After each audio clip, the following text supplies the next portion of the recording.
Dobro večer, Milomir Marić, kako ste? Nesme se vidjeli jedna godina.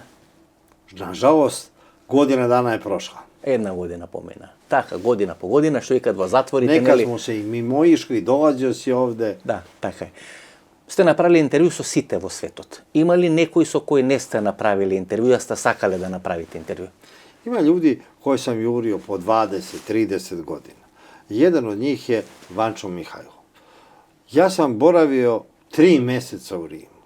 Imao sam sve veze i taj Ante Ciliga, prvi komunistički disident koji je izašao iz sibirskih logora, koji je napisao prvu knjigu o logorima, zove se U zemlji velike laži u komunizmu. Kasnije je bio i u Jasenovcu. Čovjek koji je radio za razne obaveštajne službe. On je obećavao da će mi biti veza sa Vančom Mihajlovom. Njegova supruga je bila Bugarka i on je bio u tom miljeu bugarske emigracije. Međutim, uvek je falila jedna stepenica da dođem do Vanče Mihajlova.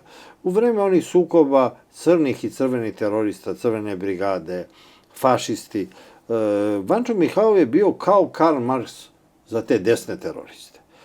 I na kraju sam otkrio da živi na imanju nekog markiza, da je pod velikom zaštitom, da je nemoguće doći do njega.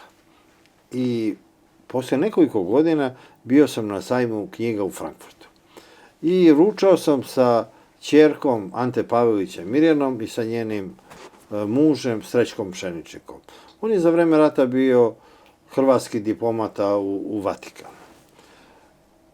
Oni su mi pitali šta mogu da uradim za nekog Srbina. Ja kažem, niste baš usrećili Srbe, ja kažem, možete me povežete sa Vančom Mihajlovom. Oni su mi dali neki broj u Kanadi da se javim i da će mi dati telefon Vanče Mihajlova u Rimu. Ja sam ukrenuo taj broj u Kanadi, odmah su, kad su shvatili da je preporuka Pavelićeva ćerka i zet, odmah su me povezali s Rimom i ja sam došao do Vanče Mihajlova. On je rekao, kad dolazite? Ja sam bio potpuno siguran da je to pitanje čim stignem u Rim da to napravim. I rekao sam, doću u sledećeg mjeseca, sad nešto radim. U Beogradu već smo bili u predvečerji ratova i gledao sam da završim neke poslove pre nego što odim. Posle 7 dana pročitao sam u novine da je umro Vančo Mihajlov. I pročitao sam njegov intervju koji je on dao za italijanski list Epoka i obećao je da će dati intervju ako bude objavljen posle njegove smrti.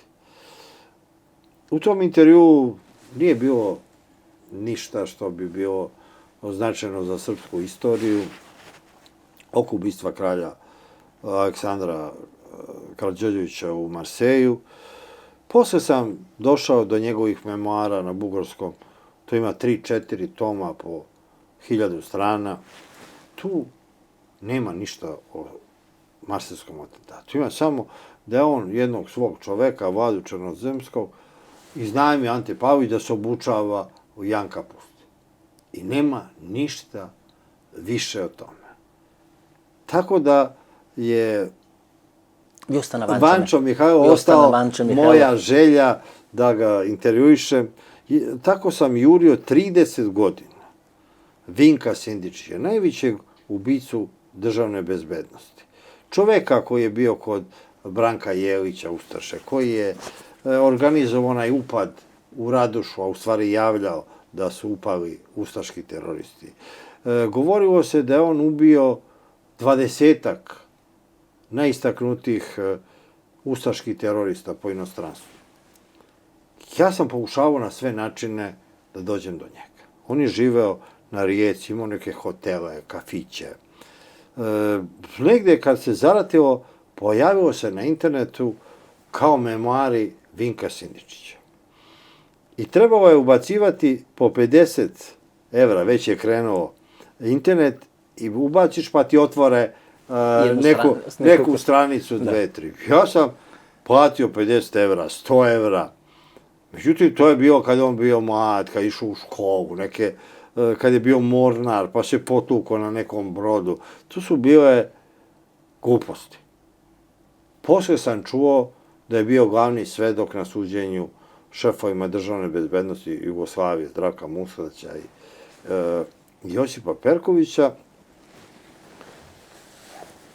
I shvatio sam da je on negde nestao, da je pod nekom zaštitom, da se nalazi negde u Italiji, da mu je zabranjen ulazak u Hrvatsku, Rijeku, da su mu tamo oteli kuće, stanove, hotele.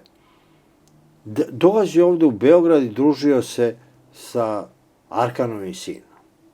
Jovica Stanišić, šef državne bezbednosti Srbije, mi je ispričao scenu da je jednog dana se pojavio u državnoj bezbednosti Srbije. I rekao, ja sam ubio 20 ustaša, ko će meni ovo da plati? Kaže, ustaše su došle na vlast u Hrvatskoj, ja nisam isplaćen. U međuvremenu, on se nalazi u Škotskoj u zatvoru, jer je posljednja njegova akcija bio atentat u Škotskoj na Nikolu Štedova, koji je vodio Hrvatski državotvorni pokret. Njega je poslao Josip Perković u tu akciju, Englezi su ga uhvatili, to je bila neka nameštaljka. I onda je došao kod mene zamenik Perkovića i Branko Tražil. Čovjek koji je mene saslušavao, maltretirao za izdaje državnih tajni. A onda se pojavio kao pripadnik Labradora, srpske tajne policije jugoslovenske, JNA, u Zagrebu. Njegova žena bila sekretarica kod Tuđmana, prisluškivala Tuđmana, slala u Beograd. On je bio zamenik Perkovića, posle zamenik novih vlasti kod Tuđmana, šefa državne bezbednosti. I on meni ispriča kako su on i Perković u Luksemburgu dočekali njihovog agenta Krunoslava Pratesa koji je uređivao Hrvatsku državu i on im dao ključ od neke štamparije, a onda su oni taj ključ poslali u Beograd, dato je nekoj mafiji da ubije Stjepana Đurekovića, nekadašnjeg direktora INE. I to je bila afera i na osnovu tog intervjua su oni osuđeni na doživotne robije. Teško je razgovarati sa mnom. Ili će te ubiti, ili ćeš biti osuđen na doživotnu robiju. Karma ta je takva. Znači. Pa ništa jeftinije. No imate vi I posle toga, kad je video Sindičić presudu, da su više verovali mom tekstu iz druge nego njegovom potpuno lažnom svedočenju, on je mene pozvao, ja sam otišao kod njega u Milano i postali smo najbolji prijatelji. Dao je veliku ispovest 5-6 sati. Ja sam poslao kod njega švedsku televiziju koja je ispričao kako je ubijen Wolf Palme. Sve televizije sveta on sad prima. On je kao nekakav zaštićeni svedok. U Italiji? U Milanu.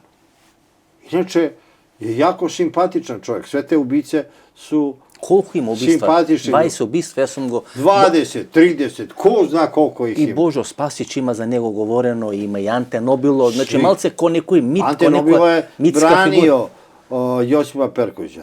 Ima ubistvo Stjepana Ševe iz pripadnika Hrvatskog revolucionarnog bratstva, koji je organizovao upad ustaških terorista u Radošu u Bosni, onaj ustanak što počeo. I sad on meni priča. Vozi on u autu Ševu, njegovu ženu i dete. I kaže, ja se okrenem kada oni svi mrtvi. Ili recimo on imao najboljeg druga, Josipa Senića, koji je organizovao otmicu Jatovog aviona da bi iz zatvora bio pušten Miro Barašić koji je ubio ambasadora Rovovića u Stokholmu. I nisu mu ništa dokazali. On je sa jednom lepoticom zaspao. Iskočio kroz prozor, vozio do Nemačke, ubio čoveka, vratio se u hotel i legao pored svoje lepotice. I ima alibi. Nema da je izašao na vrata iz hotela, nema ništa. Savršen alibi. Nije, niko nikad nije utvrdio da je on bilo koga ubio, nikakvih dokaza nikad protiv njega nije bio. Dobro, Marić, vaka, kogo gledate, ima ubijeno 20 luge. Da. I razgovarate, ne li? Ja ne razgovaram sa čovjekom koji je ubio manje od 20. Znači, to je... To je granica. Znači, Putin сега bi bil idealen za intervju, vojna v Ukrajina, sigurno ima tamo poveke od 20. Evo recimo ja kad sam bio mlad, kad sam razgovarao sa tim žestokim momcima, opsednati ste so tim mladim revolucionarima, i oni su meni pričali ovako: ako ubiješ jednog čovjeka, ti si ubica. Ako opljačkaš trafiku, ti si lopov. Ako opljačkaš banku, ti si opet lopov. Ako ubiješ 1000 ljudi, ti si narodni heroj, branilac nacije. Ako uništiš cijelu zemlju, kaže ti si ekspert, reformator, MMF, Svetska banka. Ja sam tad shvatio taj novi sistem vrednosti, ja sam pokušavao da se uklopim. Da se prilagodiš. Da se nekako prilagodim tamo. Dobro, so Putin, si nemali intervju, si nemali neko obico Putin, naprimjer, normalno, vi ste Srbija, Belgrad, centarna Pa bilo je neki ponuda iz Putinovog kabineta za intervju. Solovjev, najveći ruski novinar, je pravi intervju sa Vučićem. I bilo je određeno da pravim ja intervju s Putinom. Međutim, tu je došlo do nekih komplikacija. Putin je bio čovjek hipohondar, koji se bojao korone. Nisu demonstracije, one scene kad on prima Šolca ili Makrona za onim stolom od 20 metara. Međutim, ja sam utvrdio, taj sto je tačno 6 metara zarez 21 centimetara. Toliko je. Toliko je, a meni se činilo da je 20 metara. Znači, distanca, drži distanca. Da, distanca sve. Tako da nisu se uklopili termini, ja sam bio raspoložen, međutim, evo, možda me i Bog pomogao, i onako sam optužen da sam ruski špijun, da evo sad rezolucija Evropskog parlamenta, da je moja televizija centar ruskih dezinformacija na Balkanu. Ono što je u Skoplju prilikom posete rekao James Rubin, on rekao da u Beogradu je fabrika ruskih dezinformacija. U ovoj rezoluciji to se svelo na moju televiziju. Međutim, mi smo televizija koja do uveče napada Putina. Gostuju ljudi koji kažu da ga treba streljati, da je on botoksirani kepec, da je uništio svoju zemlju, da je zločinac, da mu treba suditi. Međutim, ti drukatori koji rade za nevladine organizacije, za Brisel, za razne obaveštajne službe u Beogradu, oni se kasno bude. I oni se bude tek oko podne ili poslije podne.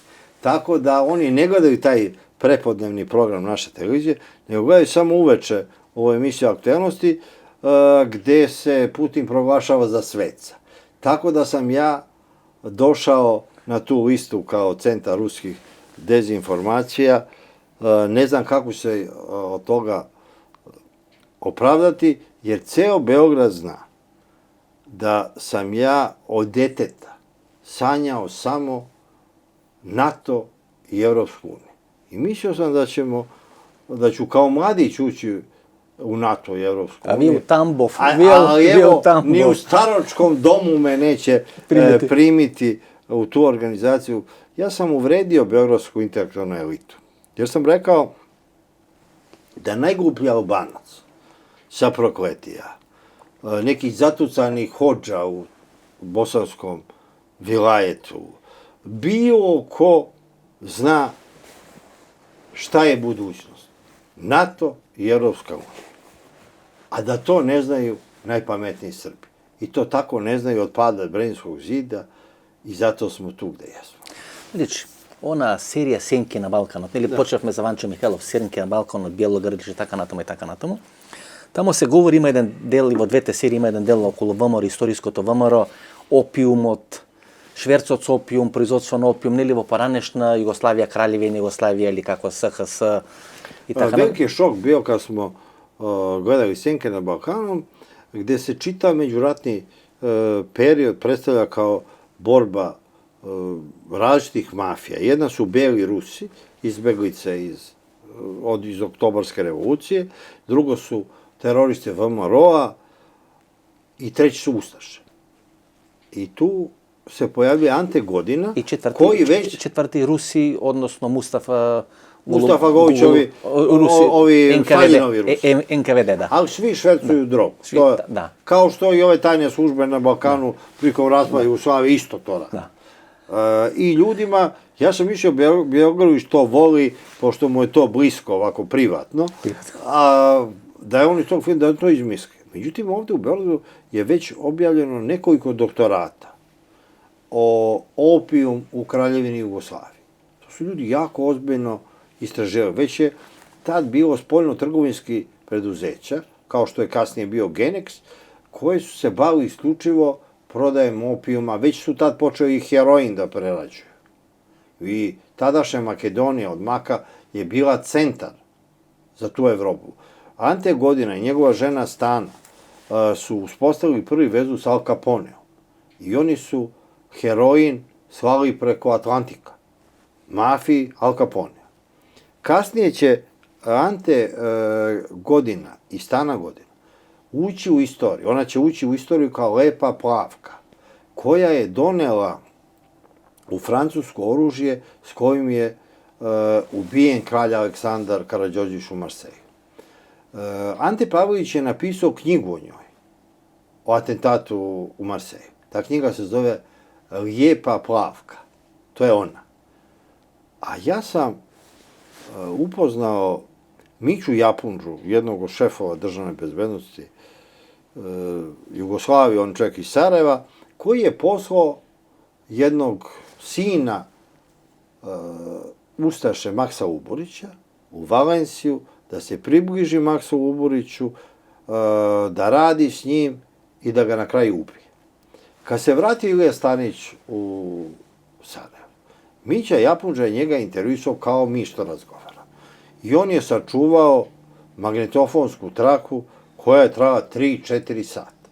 I on je meni pustio tu traku, da slušam.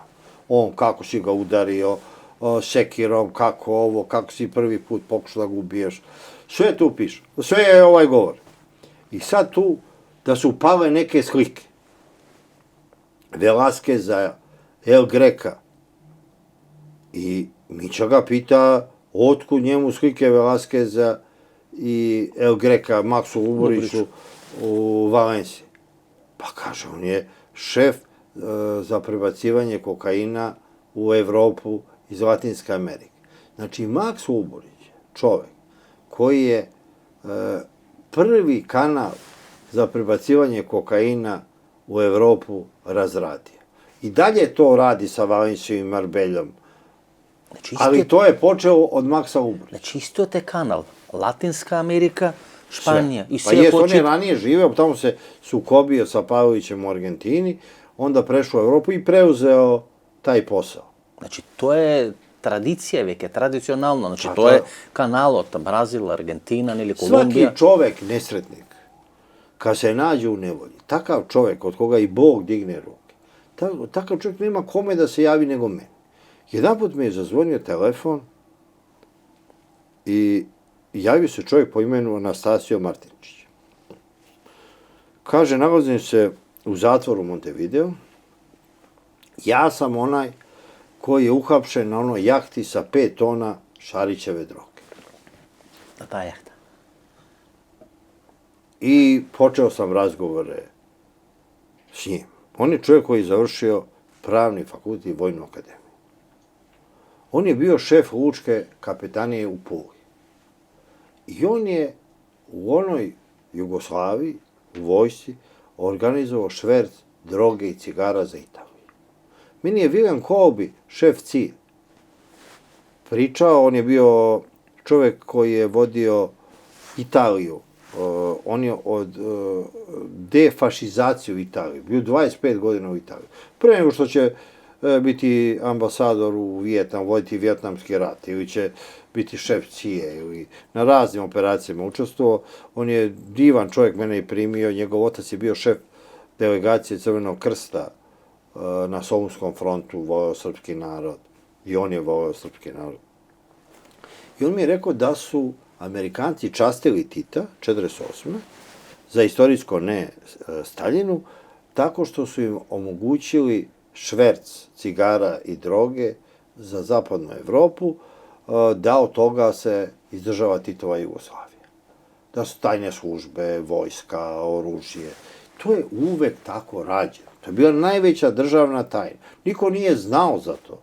Dok šef KOS-a, Neđo Bošković, taj posao nije dao svom zetu, Vanji Bokanu, koji će biti ubijen kasnije u Atini, mada u tome je i Makedonija Tabak učestvovao i razne firme. Makedonija je jedna od centara tog posla. Ali to je bio državni posao, on je Jugoslavija. Ali kad je se zemlja raspala, to je postao privatni posao. Znači, nikoš nesum čitalo od vas, a gledam, ne ste obsednati so Josip Broz Titom. Mnogo malko govorite za Josip Broz Tito. Naprimjer, Vančo Mihajlov gledate, Ante Pavelić. Pa što ime za njim. Da, a reći me za Tito bez malko, kako da nemate interes. Dugo sam se bavio Titom. I ja sam bio pričao nezadovoljan kad se pojavili memoari Đilasa, druženje s Titom. On je bio moj prijatelj Milan Đilas. I ja sam to očekivao senzacionalne stvari.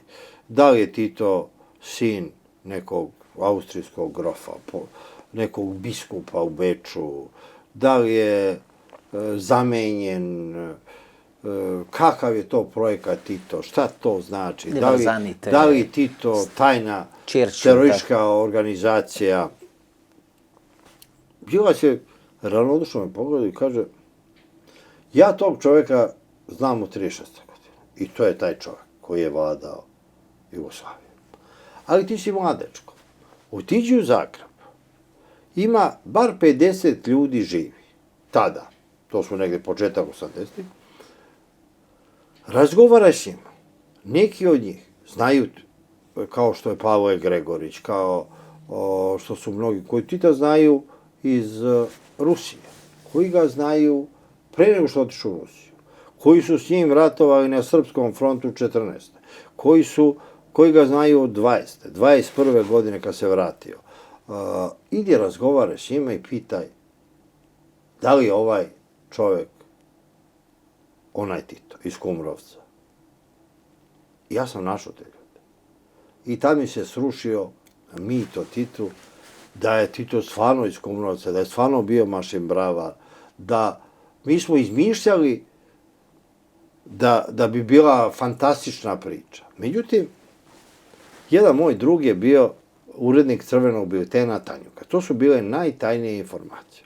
Svaki dan je to izlazilo šapirografisano i razni istaknuti pojedinci, političari, direktori moćnih korporacija su to dobijali sa tajnim informacijama, sa prevodom svetske štampe, nešto što u normalnim novinama nije mogu da izlazi. I taj moj prijatelj Žika Ivanović je imao jednu čeličnu kasu.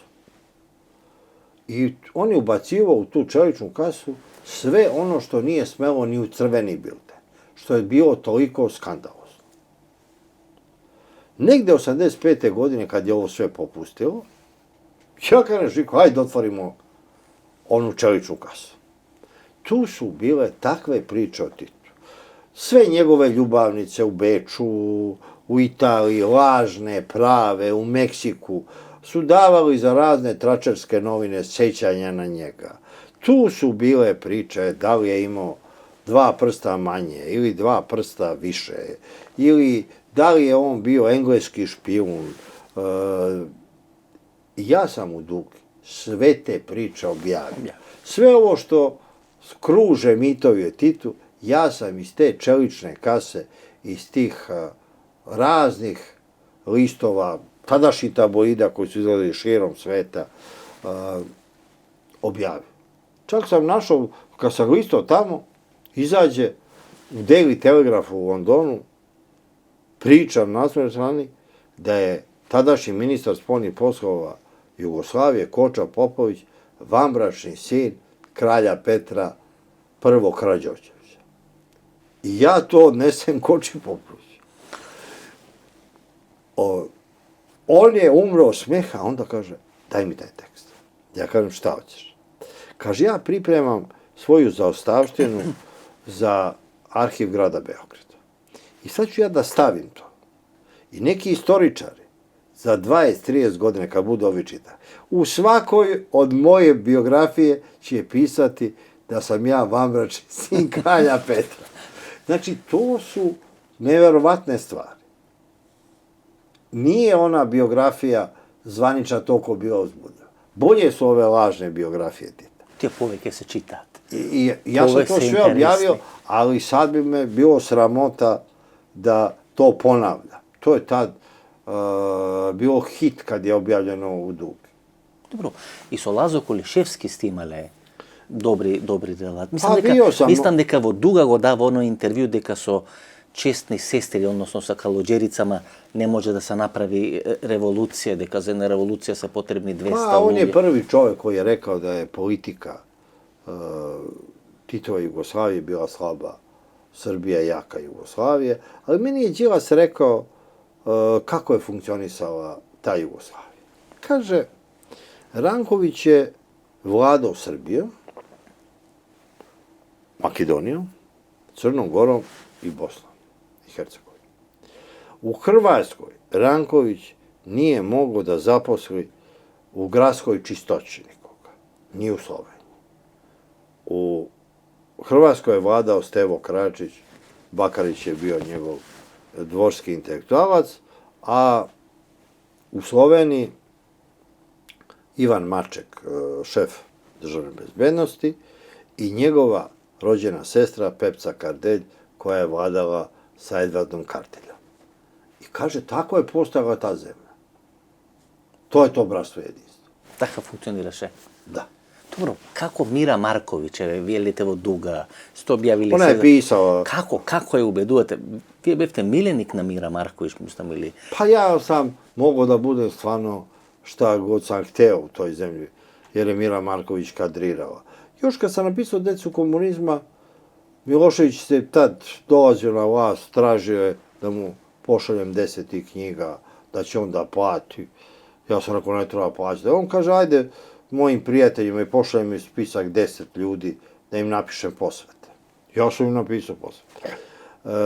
I oni su tad htjeli da kupe dvojicu ljudi. Milorada Vučevića i mene. Jer im je to bilo interesantno, su kupovali ljudi. Oni su nudili, Vučeva je uzeo tu kuću na Dedinju. Ja nisam. Meni su nudili ključeve. Meni to bilo kako da mi da kuću, šta da radim. Posle nekog godina Mira Marković je pisao odluke. Istovremeno pisao i Zoran Đinđić, samo što nju čitali mnogo više. Meni jedan drug koji je bio na istaknutim položajima u beogradskim medijima, kaže, ako sam ja, niko i ništa u novinarstvu, dovde dogurao, šta si ti mogo da si hteo? Pa ja kažem, ne bi ništa. Završio bi u Hagu.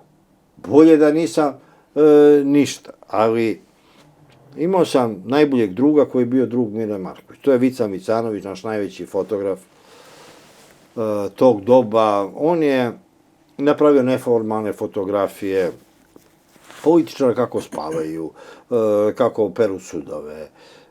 On je bio lični fotograf Slobodana Miloševića. Sliko je Slobodana Miloševića s pištoljem. Ili ga sliko da Milošević obuče radnički manti, legne ispod kola i sa šrafcigarom popravlja kola. To su fantastične fotografije. I meni Vican kaže, hoćeš da me upoznaš Tuđmanu? Koga ja znam od 80. godina, ja sam prvi čovjek koji je išao kod njega kući kad nijedan Hrvat nije smeo, kad je hapšen. Ja okrenem Tuđmanu. Vican ode kod njega. I on je već za 2 dana bio na letovanju s Tuđmanom. On je istovremeno bio lični fotograf i Slobodana Miloševića i Tuđmana. On je napravio fantastičnu monografiju koja je štampana u Zagrebu Globusova o Tuđmanu. To su fantastične fotografije gde Tuđman se kupa u Dubrovniku na moru, pravi roštilj na plaži, u kupaćim gaćama, kao predsjednik Hrvatske. I Vican je bio moj drug. Ja kažem, Vicane, ti stalno ideš u Tolstojevu 33 kod Mira i Slobodana, daj bre, likvidira ih, mi Srbi ćemo te slaviti kao Gavrijela Princip. Mene zove Milan Marković, kaže, izvinite, jeste vi stvarno rekli da nas treba ubiti? Ja kažem, jesam rekao. Kažem, vi ste mislili da ću da kažem da nisam rekao. Pa kaže, stvarno ste to rekli? Pa kažem, jesam rekao. Kažem, šta mislite? Da ja spremam atentat na vas. Pa kaže, ne verujem da spremate atentat, ali vam je šala malo neukusna. Pa kažem, neukusna je šala svakome kad se na njega odnosi. Međutim, ja sam u jednom času shvatio da ću ostati bez glave, kad nisam prihvatio sve ponude. Ja sam pitao, ako sam bio kod Tita, neka bi ja mogao da budem novinar i kod vas, kod svoje ime. Ona kaže, ne, ko nije s nama, taj je protiv nas. Meni su mnogi ljudi, imali su jedan prijatelj u SPS-u, ljudi koji su bliski njima, koji su mene pozivali, kaže, Mariću, pa ti ne znaš ko su oni. Pa oni su brod ludaka. Ostaćeš ili bez glave, ili bez posla. Glava mi je bila u opasnosti, kad Jarka me osudio na smrt, kad nisam mogao da dobijem ničiju zaštitu. I onda sam ostao samo bez posla. Marić, gledajte, Milošević koji ima jedna takva trajektorija, od Rockefeller, amerikanski bankari, ugledan bankar, direktor na Tehnogas, direktor na banka i tako na tomu, da završi na crna lista vo Hak, da bude balkanski kasapin i tako na tomu. Znači, američki čovjek donese na čelo... On je ostvario sve američke interese na Balkanu, a nijedan srpski. On je bio, kao direktor Beobanke, šef projekta Jugoamerika. Bio sam u Americi na stipendiji kad je Jugo bio hit. Tad je bila neka velika naftna kriza i u Americi je bio nepar kao i kod nas. I Jugo je bio idealan za taj drugi auto. Jer nisu mogli svaki dan da voze svoj auto. U američkim novinama je lansiran najjeftiniji, najgori auto na svetu. Taj projekat je pukao kad su pojavili Koreanci i kad su lansirali Suzuki koji je bio isto tako jeftin, ali dobar auto.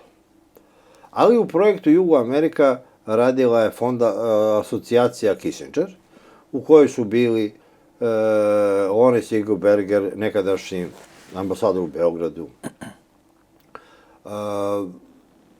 George Anderson, Brent Scowcroft koji je bio vojni ataše. Ti ljudi će u vreme raspada Jugoslavije biti na najistaknutijim položajima. Scowcroft će biti savjetnik za nacionalnu bezbednost. Eagleberger će biti pomoćnik državnog sekretara Jamesa Bakera, a posle i državni sekretar je kampanju šefa Bushove kampanje, onda će biti Eagleberger. I oni su se našli kao jugomafija. Ja sam čitao transkripte razgovora kad su oni preuzimali dužnost. Oni su optužili da su srpski plaćenici Slobodana Miloševića. I Bora Jović, koga je Milošević poslao u Ameriku, mi je pričao da mu je Eagleberger pokazao New York Times. Cijela strana reklama dole plaćenici Slobodana Miloševića. I oni su morali da rade sve protiv Srbije da bi se dokazali da nisu korumpirani. Branko Bogunović, jedan od najvećih jugoslovenskih novinara svih vremena, koji je bio dopisnik u Pekingu u vreme kulturne revolucije, njegove tekstove prenosio New York Times Mond, Londonski Times, u predvečer rata otišao u Ameriku. On je bio više od novinara, bio svetski čovek i on je na svojim večerama primao Eaglebergera, Scowcrofta, Andersona, razne ljude koji su bili u Beogradu. I oni su njemu govorili, vi Srbi niste normalni.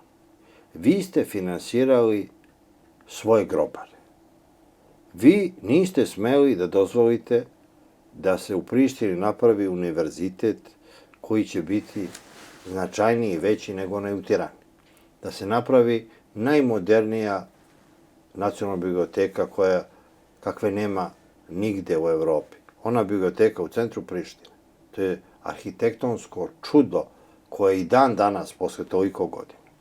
Kaže, vi ste njima trebalo da dozvolite da idu u osnovnu školu na albanskom, eventualno da imaju neki predmet u srednjoj školi, a onda da uče studije na srpskom jeziku da bi mogli da rade u Sloveniji, Hrvatskoj, u Srbiji, da budu integralni deo te zemlje. Vi ste odnegovali čitavu generaciju nacionalnih romantičara koji će srušiti i Srbiju i Jugoslaviju. Koča Popović mi je, kad se pojavio Milošević, rekao, ovaj čovjek nije normalan. Jedva smo uspeli da ih ubedimo da budu Jugosloveni, ali da ih ubedimo da su Srbi, to je nemoguća misija. Trebalo je da rat počne na Kosovu.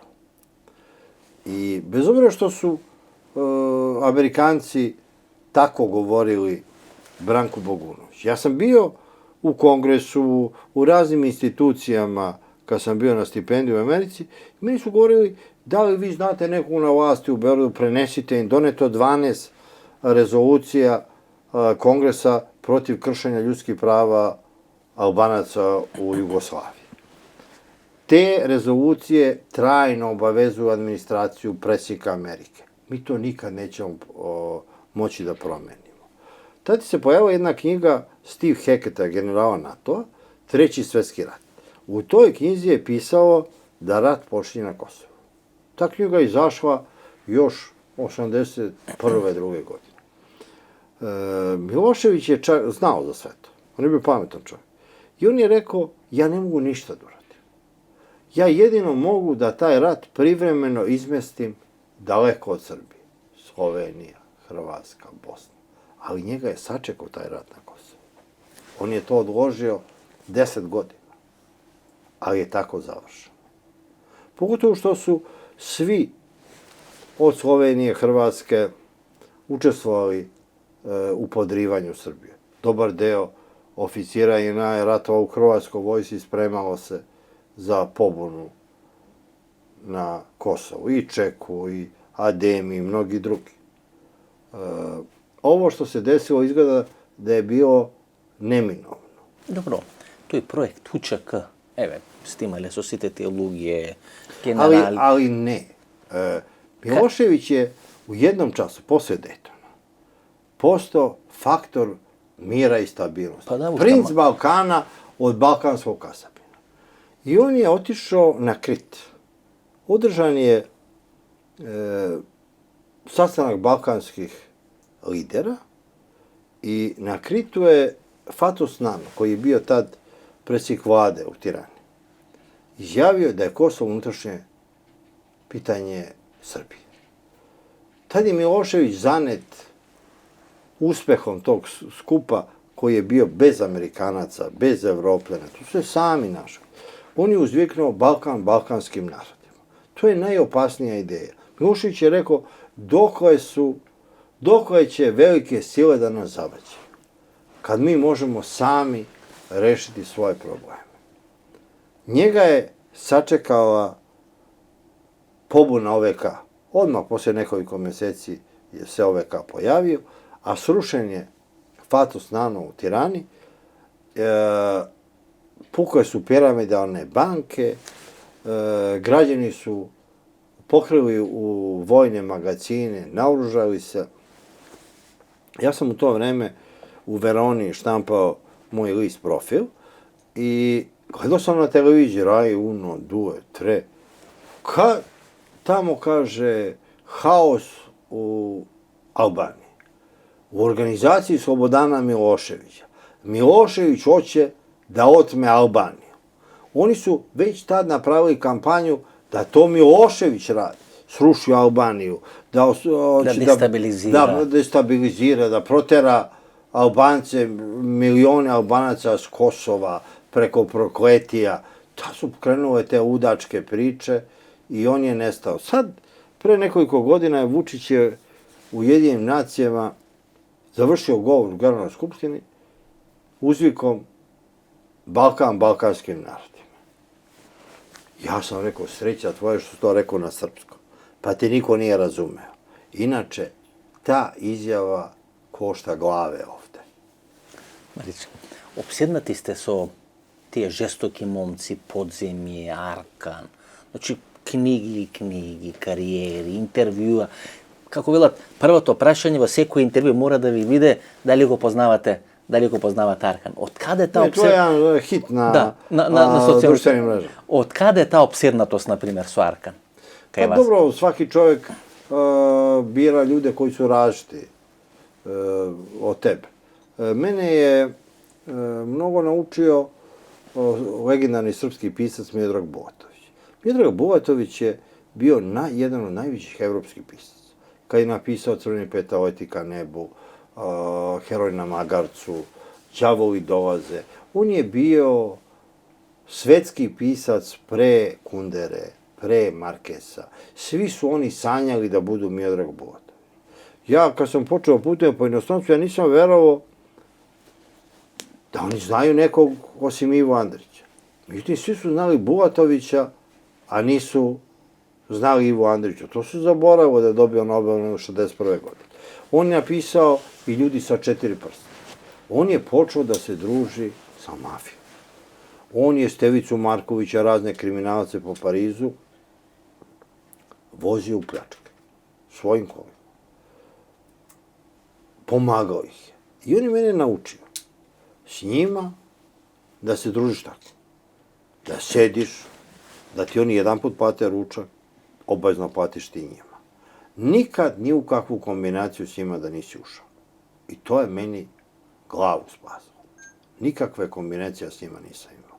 Mi smo bili dva sveta. Ali obsesija kriminalaca su intelektualci. Oni imaju sve što oni nemaju. Kao što je obsesija intelektualaca kriminalci. To su suprotnosti koje se privlače. Ja ne mogu zaboravim jednu scenu, ti naši gangsteri u Parizu uleteli su u Cafe Flore gdje se skupljala intelektualna elita Francuske. Sad je Cafe Flore vlasništvo jednog Srbina iz Bosne, Miroslava Šiljegovića. I sad je to najveća kulturna meka u Parizu. Oni su uleteli tu i išamarali Jean-Paul Sartra, najvećeg intelektualca tog doba. Ja sam pitao, pa zašto ste šamarali Sartra? Pa kaže, svaki dan je nešto srao na televiziji ili u novinama, kaže, a on je sve ono što mi nismo. Mali, ružan, debel. Mi smo bili visoki, zgodni i glupi. I mi smo morali da krenemo u rat. Mi smo morali da ga išamaramo. Dobro, evo se neka vremenska distanca. Gledajte, Luge dvajica koji odbeleža 90. godine idealne ili na 2000. godini, Arkan i Milošić, dominantni se ženite, Mira Marković, Ceca ili Svetlana Ražnatović, tije se može bi mačomeni, gazdi, tukanelina, politička scena, ovo kriminalno podzemlje, a doma ženite im se dominantni Ceca i Mira Marković. Ali evo, ja sam na kraju se oženio Arkanovom sestrom. On je mene osudio na smrt, brojao mi je dane na 6 meseci, pa svakog prvog meseca me podsjećao koliko mi je ostalo života. I jednog dana se on pojavio u Klubu književnika sa Cecom. I ja sam sedeo sa Aleksandrom Tjenićem i Draganom Hadžijantićem, direktorom politiku, to vreme. Ja sam vidio Arkan. Ja sam ustao, kažem, evo ga stigao moj ubica. Ceo Klub književnika je za neme. Ja kažem, međutim, ti si porani, ja imam još 3 meseca života. On je ostavio Cecu u bundi, a onda je seo za jedan stol. I rekao, ne znam šta da ti radim. Cijela Srbija drhti predamnom, a ti mi se u lice smeješ. Kažem, nemoj da se pomirimo. On rekao, sutra na istom mestu u isto vreme. I mi smo večerali. Ceca i ja smo pili vino, konjak. On je pio mleko. On nikad u životu nije zapalio cigaru, nikad nije popio nikakvo žestoko piće, čak nije pio ni kafu. Nikakav porok nije imao. Ja sam bio napamet naučio sva njegova ubistva, ovo kad je trebio narodne neprijatelje. Ja pitam kako je on ubio oca i strica sadašnje ministarke spoljnih poslova Kosova i Kadri Zeku, njegovog prijatelja. To su ljudi koji su organizovali one demonstracije 81. godine u Študiju. On kaže, bio sam u celom svetu, nikad u životu nisam bio u Štutgartu. A postoji mit da je on njih čekao na krovu neke zgrade. Tamo je bilo hladno, on je sedeo gore, jeo mesni narezak i paštete i pošto je bilo hladno, on je nosio pletenu crnu kapu. Te pletene crne kape će posle nositi Arkanovi tigrovi u ratu. Ali posle su krenuli novi napadi na mene. I ponovo me osudio na smrt. Onda je postrojio gardu i rekao da će me ubiti. A onda je nešto kvrcnulo u glavi, postrojio je sutradan ponovo gardu. I kaže, Marić je pošten čovjek. To je pisala moja uda sestra Vesna Radosinović. A u Crnoj Gori u istoriji nikad nijedan brat nije ubio sestru. Tako da ja ne mogu To je vaša supruga? Da. A tamo je sestra ili kako kod nas kažemo? Njena majka je Ražnatović, recimo njen ujak je bio domaćin svadbe Cece i Arkana, pošto otac... Slaviša Popović. Neli, ta je legendarna vaša izjava, to intervju je vtoro pogledano na internet, na YouTube, što ima napravljeno. Slaviša Popović, to vam je ona legendarna izjava, fudbaler. Najveća otkrića koje sam ja dobio, to je od Kristijana Palmea, sina Uofa Palmea. On je bio čuveni novinar lista Dages Nihater. I on je meni sve dao fotografije gde Arkan beži iz banke sa nekim zavežljajem. Tu su sigurnosne kamere, pa Arkan skače sa suđenja kroz neki prozor u Göteborgu. Ja sam to sve objavio jer mi je Kristijan Palme to dao. Ali eto, to je život je takav. Dobro, Marić. Ja sam njemu govorio, kažem, Morkane, ajde da se udružimo. Ti najjači Srbin, ja najpametniji, ajde srušimo Miloševića. On nije mogao da veruje šta mu ja govorim. Dobro, kako go izmislujete Kristijan Golubović? Znači, to se vaši deca, vaši luge. Ako vi pišete knjiga Deca na komunizmu, nekoj novinar ki je pišel posle 10-15 godini Decata na Milomir Marić, a Jovana Jeremičke ostavime, ali Kristijan Golubović, vi go izmislujete, go pravite mega zvezda go pravite, najboljem kriminalec i tako na to. Čovjek koji najbolje priča o kriminalu. Najdobar mafijaš, najdobar maneken na... Nemoj, ja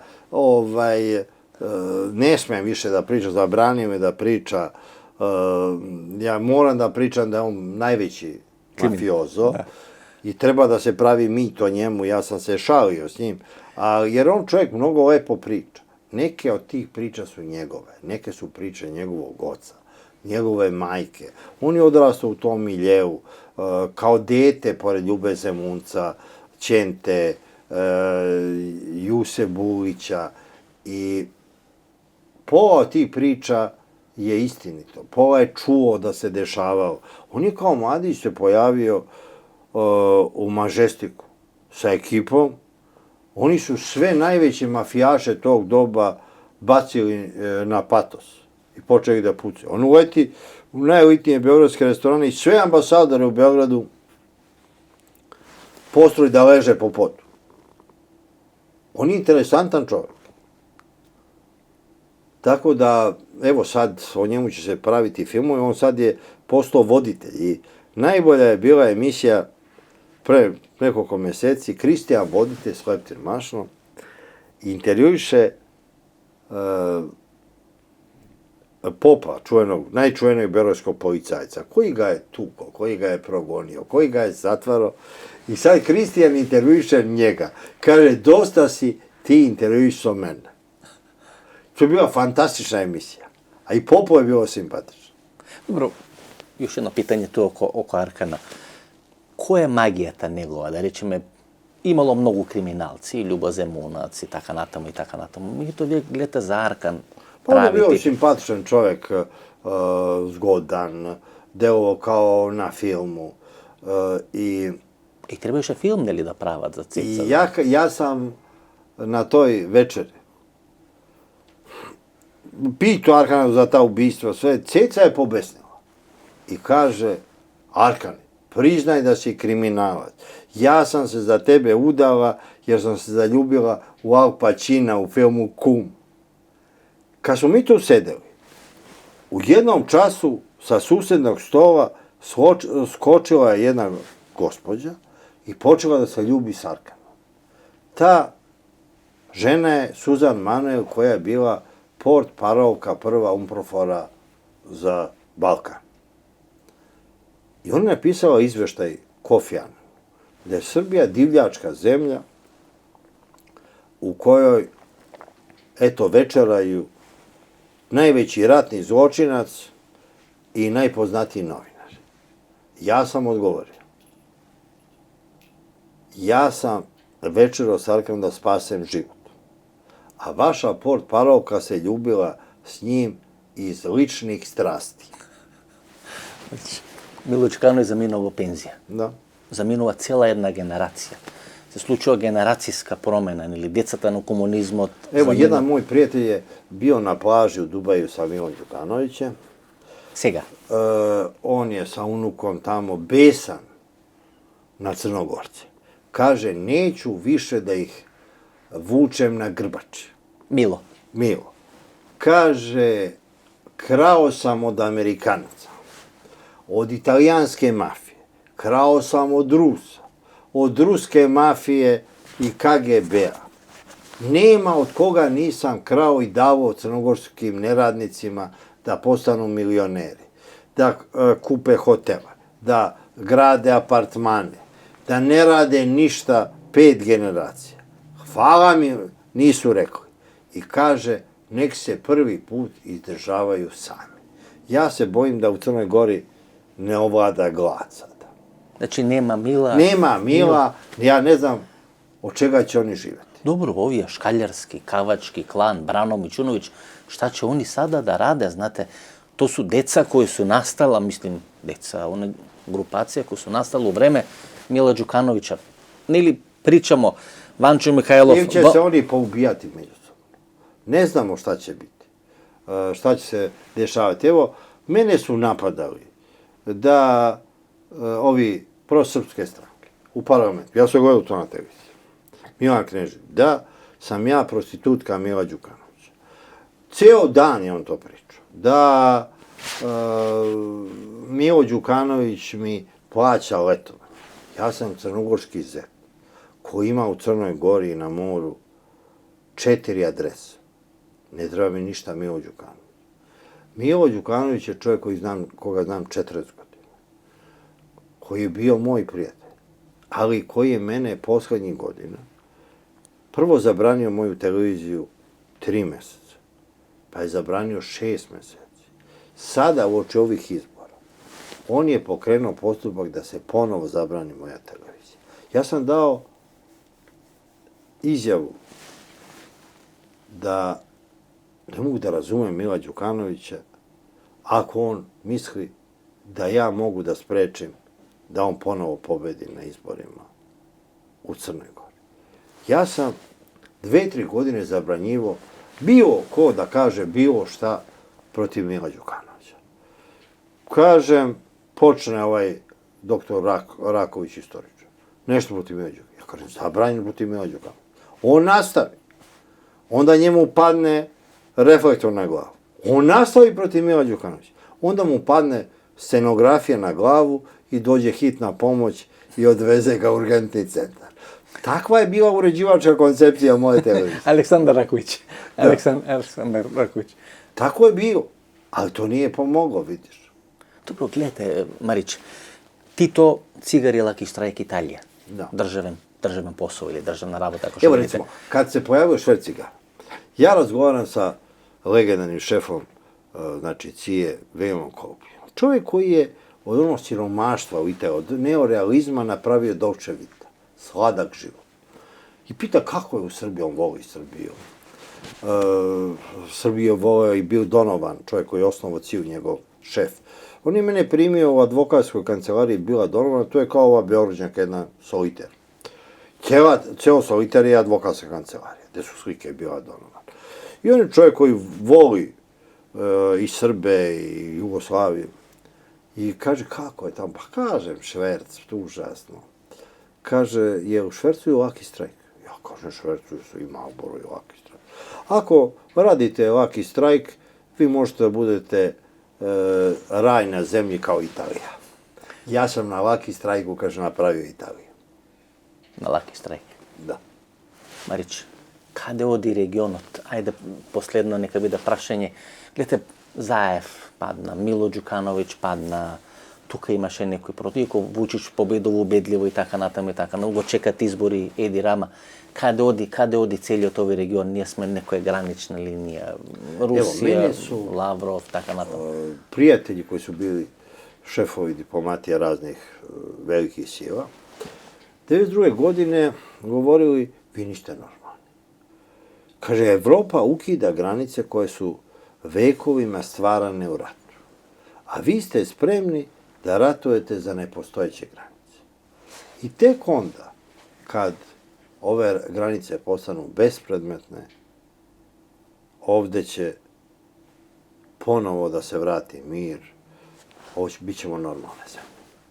Dok je granice, dok je zatvaranja, svaka oligarhija koja se dočepa vlasti će moći da vlada kako hoće. Jer ono je Jugoslavija. Nije lako biti najveći pisac, najveći novinar, najveći direktor. Svi su se zatvorili da u tim malim, jadnim državama postanu nešto veliko. Što je manja zemlja, oni su bili sve veći. A narod je živeo sve gore. Значи, тоа треба да се смени. Само да се граница отвори. Значи, државите да бидат поголеми, тогаш луѓето ќе бидат и криминалците и сите тие не. Па чекај, ти криминалци о која ми говори, они su bili rang nekog inspektora, a ne planetarni ljudi. Pa u Ljubićem Muncu u Jugoslaviji izlazilo je kad je uhapšen, kad je izručen ovde, kad je optužen za silovanje, kakvi žestoki momci, kakve gluposti, kakvi heroji. Oni su bili za crnu hroniku. Crna hronika nije bila na naslovnim stranama, nego negde u sredini, neko ko za neke manijake, psihopate i tako. Kako velite? To mora se vrati u te okvire. Kako vi velite, evo, posledno prašanje, Jugoslavija se raspadna, koga jugoslovenskата мафија ги изгуби улиците во Германија. Не, поздравljam мафiju. Nas su propastili intelektualci. Oni su nas zavatili. Političari, intelektualci, akademici. Nikad ja nisam čuo da postoji sukob između albanske i srpske mafije, između hrvatske i srpske mafije. Svaki od uglednih kriminalaca srpskih imao hrvatski pasoš. Kad ga gone u Beogradu, krili su se svi u Zagrebu. Evo, ja sam mislio da su najveći srpski brendovi, pošto smo izgubili te velike industrijske brendove, da su naš najveći brend novog doba, Šarić i Pink Panthersi. Međutim, bio sam duboko ponižen, pošto ja čitam sve novine u regionu, kad sam shvatio da su za ono zašto optužuju Šarića i Pink Pantherse u Srbiji, u Hrvatskoj i Sloveniji, već optuženi i osuđeni njihovi šefovi. Neki mali hrvatski policajac je šef i Pink Panthersima, i Šarićima, i svima. Marić, hvala mnogo. Hvala. Се гледаме.